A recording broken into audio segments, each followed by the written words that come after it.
नमस्कार दोस्तों, आप सबका हार्दिक स्वागत है। आज बात करते हैं हमारे द्वारा बोले हुए शब्दों के बारे में, हमारी वाणी के बारे में। जैसे कमान से तीर छूटकर वापस नहीं आता, उसी तरह हम जो कहते हैं वो शब्द कभी लौट कर नहीं आते।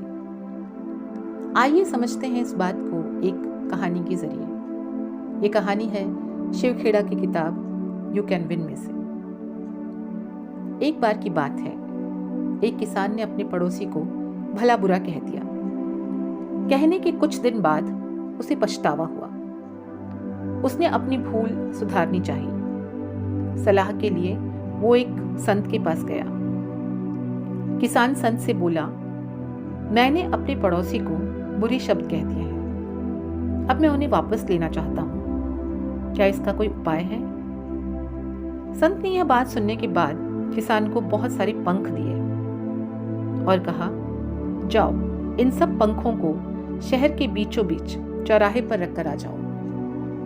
किसान ने संत के निर्देशानुसार सारे पंख शहर के चौराहे पर रख दिए और वापस संत के पास आया। तब संत ने कहा, अब वापस वहां जाओ और सारे पंख समेटकर मेरे पास ले आओ। यह सुनकर किसान वापस चौराहे पर गया। जब वो वहां पहुंचा तो उसने पाया कि वहां तो एक भी पंख नहीं था। हवा से सारे पंख इधर उधर उड़ चुके थे। किसान संत के पास खाली हाथ लौटा और सारी बात बताई। संत ने उसे समझाया, ठीक ऐसा ही हमारे शब्दों के साथ होता है। हम आसानी से उन्हें अपने मुंह से तो निकाल देते हैं, लेकिन उन्हें चाह कर भी वापस नहीं ले सकते।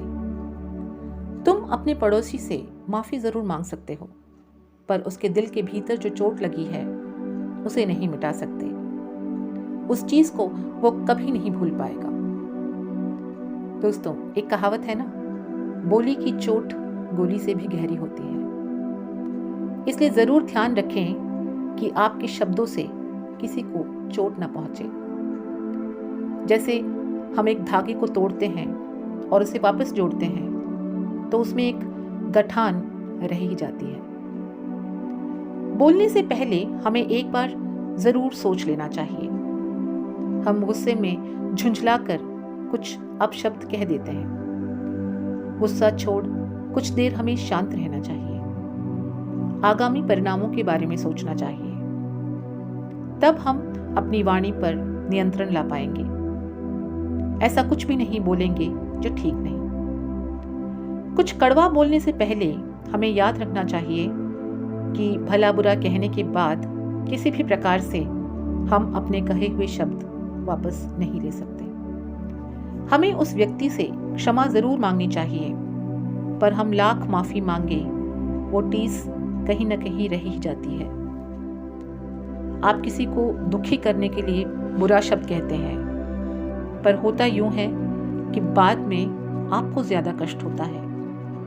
खुद को कष्ट देने से अच्छा है कि हम सोच समझकर अच्छा बोलें। हमें गुस्से में भी गलत शब्द नहीं कहने चाहिए, क्योंकि गुस्सा तो शांत हो जाएगा, लेकिन बोले हुए शब्द वापस नहीं आएंगे। जिंदगी भर तकलीफ देते रहेंगे।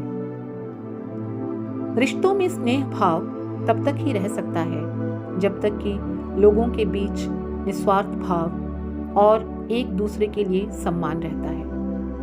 अगर हम गुस्से में अपने करीबी व्यक्ति को कुछ गलत बोल देते हैं तो हमारा रिश्ता बिगड़ सकता है। इसलिए हालात चाहे कैसे भी हों, हमें हर परिस्थिति में सही शब्दों का उपयोग करना चाहिए।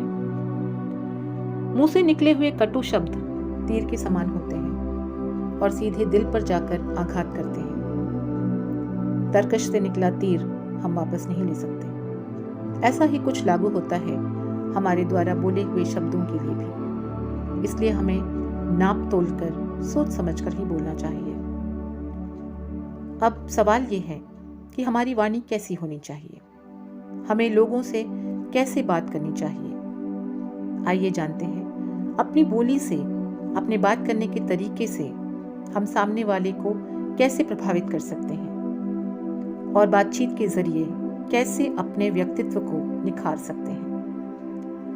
वाणी में इतनी शक्ति होती है कि कड़वा बोलने वाला अपना शहद भी नहीं बेच सकता और मीठा बोलने वाले की मिर्च भी बिक जाती है। हमारी वाणी में जितनी मधुरता होगी उतने ही हम दूसरों के प्रिय बन सकते हैं। हमारी बोली में माधुर्य के साथ साथ शिष्टता भी होनी चाहिए। मीठी वाणी जीवन के सौंदर्य को निखार देती है और व्यक्तित्व की कई कमियों को छिपा देती है। हमारी वाणी से हमारी शिक्षा दीक्षा, परंपरा और मर्यादा की पहचान होती है। हमारे मुंह से निकले कठोर वचन दीर्घ काल के लिए डर और दुश्मनी का कारण बन जाते हैं। हमें कटु एवं अशिष्ट वाणी से परहेज करना चाहिए। फरसे से कटा हुआ वन भी अंकुरित हो जाता है, पर कड़वी वाणी से किया हुआ घाव नहीं भरता। हम उपयोगी और अनुपयोगी का अंतर समझ लें तो कभी व्यर्थ शब्द व्यक्त नहीं करेंगे। कठोर शब्दों में आप हितकर वचन भी करेंगे तो सामने वाला रुष्ट हो जाएगा। मधुर वचन सुनने और कहने दोनों में खुशी मिलती है। मधुर वचन तभी बोल सकते हैं जब हम अहंकार को त्याग दें। कोमल उत्तर देने पर क्रोध शांत हो जाता है। अपने शब्दों पर नियंत्रण रखें। उचित समय पर की गई बात ज्यादा वजन रखती है। बोलना शिष्टाचार है और शिष्टाचार में सच और ईमानदारी होना आवश्यक है। मृदु वचन अमृत वर्षा के समान है और कठोर वचन तन और मन दोनों को जला देते हैं। किसी के साथ व्यर्थ वैर और शुष्क विवाद न करें। अपने मुख और जुबान पर संयम रखेंगे तो अपनी आत्मा को विशेष विषमताओं से बचा पाएंगे। जो इंसान तोलकर नहीं बोलता उसे सख्त बातें सुननी पड़ जाती हैं। अगर झूठ बोलने से किसी की जान बचती है तो झूठ बोलना पाप नहीं है, लेकिन ये याद रखना होगा कि झूठा वादा करने से अच्छा है विनम्रता से इनकार करना। सबकी बातें ध्यान से सुने, परंतु सलाह केवल कुछ लोगों की ही दे, क्योंकि हर एक स्थान हर एक समय बोलने योग्य नहीं होता। कभी कभी मौन रहना ज्यादा प्रभावी सिद्ध होता है। नम्रता और मीठे वचन मनुष्य के आभूषण हैं। हमें हमेशा थोड़ा बोलना चाहिए। थोड़ा बोलने वाला व्यक्ति प्रायः सोच समझकर बात करता है। इस कारण उसके मस्तिष्क की शक्तियां बिखरती नहीं है। उसके चिंतनशीलता का विकास होता है। इन सारी वजहों से उसे सम्मान प्राप्त होता है। प्रख्यात वैज्ञानिक थॉमस अल्वा एडिसन ऊंचा सुनते थे। एक दिन उनके एक मित्र ने उन्हें सलाह दी कि ऐसे यंत्र का आविष्कार करो जिससे बधिर लोग भी सुन सके। एडिसन ने बड़ी सादगी से उत्तर दिया, मुझे दूसरों की आपस की बातें सुनने में कोई दिलचस्पी नहीं है, उसमें समय बेकार जाता है।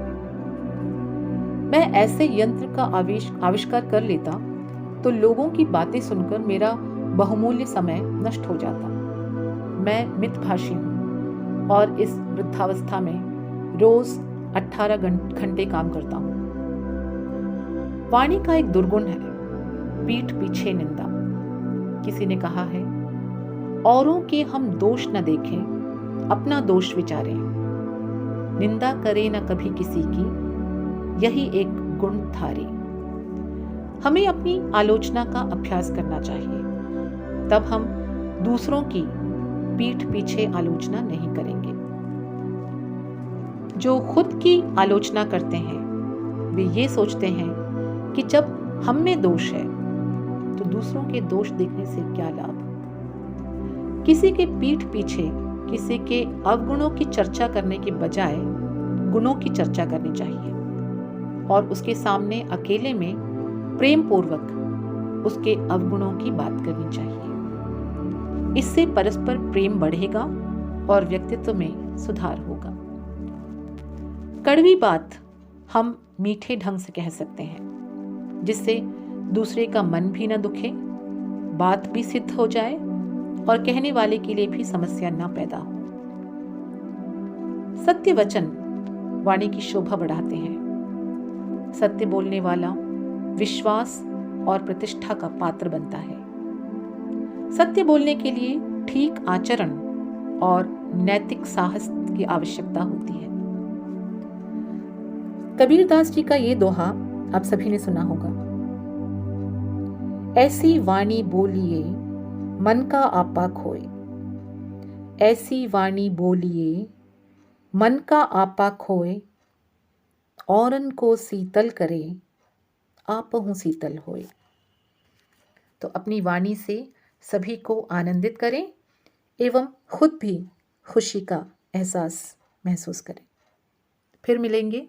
शुक्रिया।